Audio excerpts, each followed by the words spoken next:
This is Yarmouk's skeleton. It was a Palestinian refugee camp for families who were forced out of Israel in another war. No civilians are left on this side, controlled by Palestinian fighters and the Syrian army. Some families, the fighters said, are heading to Europe. 400 meters away are jihadists from Al-Qaeda and Islamic State, and thousands of trapped civilians. Europe is waking up belatedly to the consequences of having a major war, a series of wars, right on its doorstep. The immense movement of people caused by war will continue to pose Europe big challenges, perhaps for years, because this war has a lot of killing left in it. The Middle East is knocking on Europe's doors, and it's not going to go away. The beaches in Latakia on Syria's Mediterranean coast could be in a different country. Children still play in the waves here, instead of dying in them. For the well-off, the sea is for fun, not escape.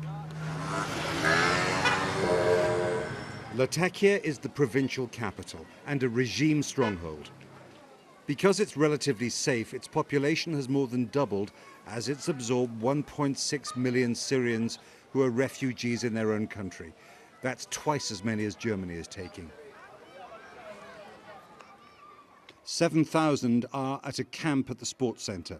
They're looked after well. The refugee crisis is created and driven by war. Allah's eldest son was killed fighting in the Syrian army, and another son was badly wounded. She escaped with her husband and 5 youngest children when Idlib, another provincial capital, fell to the opposition in March.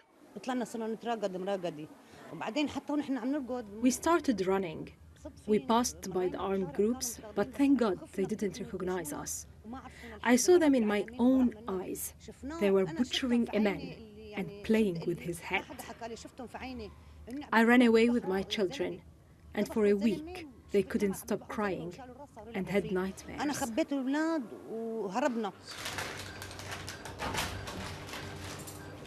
At the military hospital in Latakia, they judge the ferocity of the fighting by the number of Syrian army casualties they receive.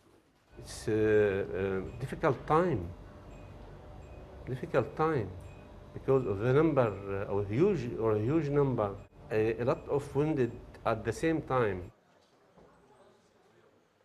Among hundreds of thousands of wounded, one estimate is that 80,000 Syrian army soldiers have been killed. That's more than the regular fighting strength of the British Army. This soldier didn't want to be identified. He lost his arm when Idlib fell.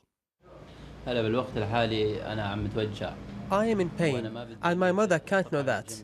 I don't want her to worry about me. Once I have got a new arm, I will go to see her.